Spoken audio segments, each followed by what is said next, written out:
प्रजापिता ब्रह्मा कुमारी ईश्वरीय विश्वविद्यालय छतरपुर सेवा केंद्र के तत्वाधान में श्रीमद् भागवत गीता का व्यवहारिक स्वरूप कार्यक्रम के अंतर्गत प्रातः 7:30 बजे तनाव मुक्ति शांति अनुभूति राजयोग शिविर का आगाज मनमोहक अंदाज में हुआ और जिले भर से जन सैलाब चाचा की रसोई में शिविर को देखने और समझने उमड़ पड़ा।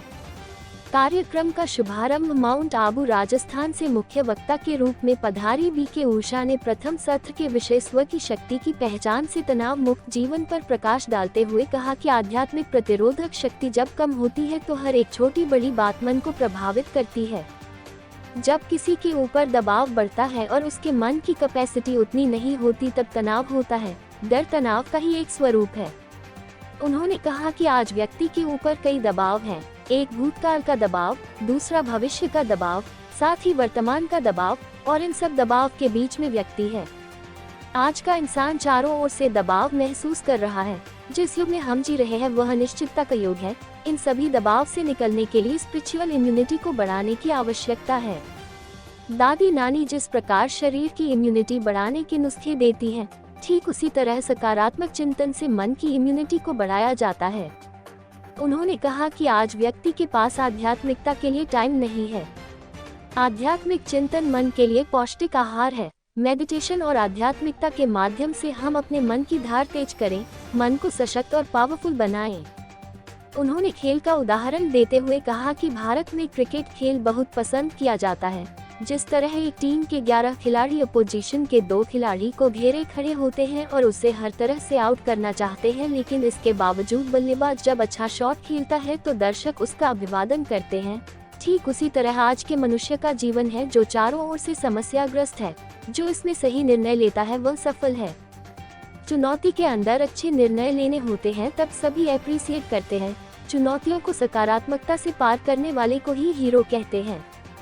सुबह के सत्र में गणमान्य नागरिकों में महाराजा छत्रसाल बुंदेलखंड विश्वविद्यालय के कुलसचिव, कन्या महाविद्यालय के प्राचार्य इलेल कोरी, CISF डायरेक्टर उर्वशी जी, DPCRP लखेर, पत्रकार श्याम खरे, हम फाउंडेशन के जिलाध्यक्ष प्रवीण गुप्त, पूर्व नपाध्यक्ष Archana Singh, Sheeling home public school के डायरेक्टर संजीव आर नगरिया, समाज सेवी शंकर लाल सोनी, हम फाउंडेशन के अवनींद्र खरे, लॉयंस क्लब के महेंद्र अग्रवाल, श्रीमती माला अग्रवाल सहित अन्य नागरिक मौजूद रहे। अंत में संस्थान की बहनों के द्वारा शानदार स्वागत नृत्य प्रस्तुत किया गया। तत्पश्चात ईश्वरीय प्रसाद प्रदान किया गया। वही पहले दिन के दूसरे सत्र में छतरपुर विधायक Alok Chaturvedi, collector Sandeep JR, police अधीक्षक सचिन शर्मा, पूर्व भाजपा जिलाध्यक्ष पुष्पेंद्र प्रताप सिंह, पूर्व विधायक मानवेंद्र सिंह, पुष्पेंद्रनाथ पाठक, नगर पालिका अध्यक्ष ज्योति चौरसिया, केम ग्रुप के चेयरपर्सन अजयपाल सिंह राव साहब, रिटायर्ड प्राचार्य Maharaja Mahavidyalaya GP Rajaure, chartered accountant Arvind Gupta, Naugaon से समाज सेवी सुशील पटेरिया, व्यवसायिक जितेंद्र नौगरैया, आनंद अग्रवाल, सुधीर अग्रवाल, एडवोकेट सुनील तिवारी, पत्रकार सुरेंद्र अग्रवाल, अंकुर यादव, नीरज सोनी, दिलीप सोनी, लोकेश चौरसिया मुख्य रूप से मौजूद रहे। इस सत्र को संबोधित करते हुए बीके उषा ने कहा। और 5वां नंबर सहदेव, जो हर अच्छे कार्य में अपना सहयोग देने वाला। आज की दुनिया में सहयोग देने वाले तो बहुत है ना? परंतु सहयोग देने के बाद एक अपेक्षा रहती है, मेरी नेम प्लेट यहाँ जरूर लगाना, लोगों को पता चलना चाहिए मैंने इतना सहयोग दिया है। परंतु सहदेव ऐसा था जो बिना किसी अपेक्षा के सहयोग देने वाला। आज की दुनिया में बिना किसी अपेक्षा के सहयोग देने वाले कितने परसेंटेज लोग होंगे? ओनली 1%। तो ये थे 5 पांडव। आप सभी पांडव तो हो, लेकिन कौन से पांडव? ये 5 में से कौन से पांडव? जो चलने वाला, सिद्धांतों पर जीवन जीने वाला। आज जहां दुनिया में न खाने का, न पीने का, न सोने का, न उठने का कोई सिद्धांत ही नहीं रहा। वही पुलिस अधीक्षक सचिन शर्मा बोले।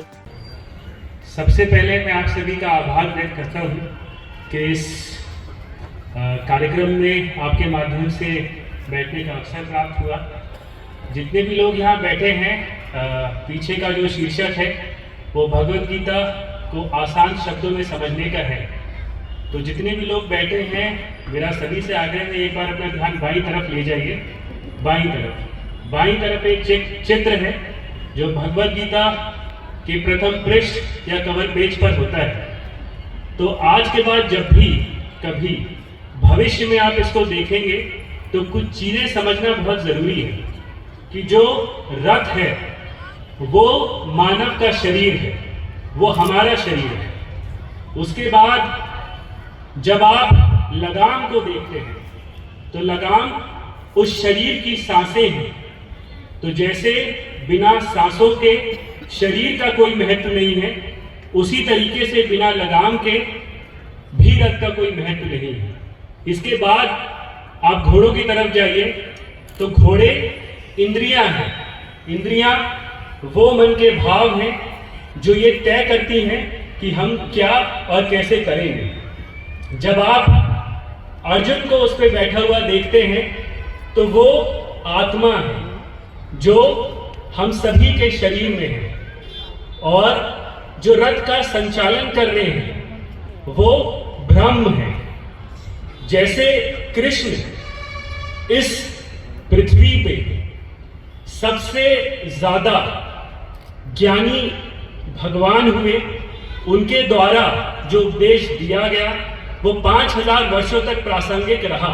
और उसके लिए बहुत जरूरी है कि हम अपने जीवन की लगाम उस परम शक्ति परमेश्वर ऐसे स्रोत को दें जहां से सभी को पॉजिटिव या सकारात्मक ऊर्जा मिलती है। हमारी पूर्व की जो शिक्षा पद्धति थी वो ध्यान और धर्म पे केंद्रित थी। ध्यान ही वो चीज है जिसपे श्रीमद् भगवत गीता केंद्रित है। तो जब भी आपके बच्चे या फिर आप कोई भी जीवन में चीज करना चाहते हैं, कुछ हासिल करना चाहते हैं, तो भगवत गीता में अलग अलग खंडों में अलग अलग विषयों के माध्यम से बताया है कि जो जीवन में भौतिकवादी सुख है, कि आप जीवन में पैसा अर्जित करना चाहते हैं, बहुत आसान है। आप ये चाहते हैं कि आप कोई एग्जाम क्लियर करना चाहते हैं, कोई चुनाव जीतना चाहते हैं, आप कोई स्टोरी ऐसी लिख रहे हैं जिसको नेशनल कवरेज मिले, ये बहुत आसान है। क्योंकि जब भी कभी आप ऐसी शक्तियों को पूजेंगे तो ये बहुत संभव है कि जो भौतिकवादी सुख है आपको बहुत जल्दी प्राप्त हो। पर जो लंबे समय में आपको अपने जीवन में बदलाव लाना है, उसमें कहीं ना कहीं आपको ध्यान पे अपना केंद्र बनाना पड़ेगा। ध्यान वो है जो आप अपने मन को लगातार देखते हैं। तो जैसा यहाँ पे कहा गया, इंद्रियां जो हैं वो घोड़े की तरह हैं। तो जो चीजें इंद्रियों पे केंद्रित नहीं है, जैसे मान लीजिए कभी भी आपको जिन चीजों पे इंद्रियां आपकी केंद्रित नहीं है उसमें प्रेरणा की कभी कोई आवश्यकता नहीं रहती। जैसे कभी किसी ने आपसे बोला कि आपको भूख लगी है, आपको खाना खाना है या नहीं, आपसे कभी कोई नहीं बोलेगा आपको भूख लगेगी, इंद्रियां से क्योंकि वो निर्भीक नहीं है इसीलिए आप खाना खाएंगे।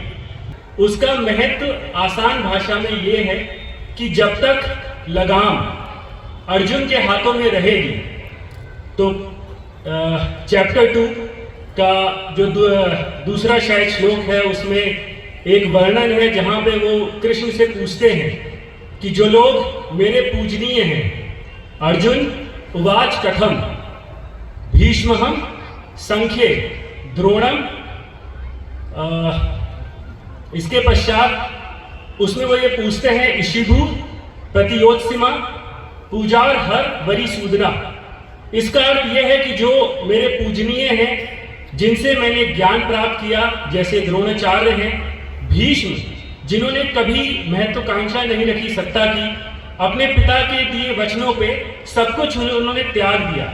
तो ऐसे लोगों पे मैं कैसे तीर चला सकता हूं, कैसे हमला कर सकता हूं, कैसे उनकी जान ले सकता हूं। इस युद्ध से अगर मैं जीत भी गया तो मुझे अंत में मिलेगा क्या। इसके बाद जो कल से शुरू होगा, जो उषा दीदी बताएंगी, उसमें यही है कि जो उनके मन के भाव हैं, जो असमंजस है, वो हम सब के जीवन में है। जो लोग पढ़ाई कर रहे हैं, तैयारी कर रहे हैं, हमेशा उनको ये भय रहता है कि वो जीवन में सफल होंगे या नहीं।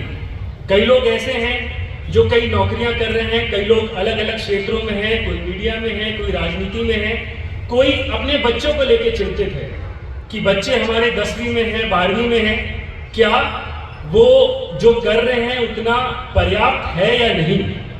तो ये मान के चलिए कि हम सब अर्जुन की तरह हैं, जैसा दीदी ने बताया कि हम सब असमंजस में हैं। अंत में मनमोहक सांस्कृतिक प्रस्तुति के साथ प्रथम दिन के कार्यक्रम का समापन हुआ।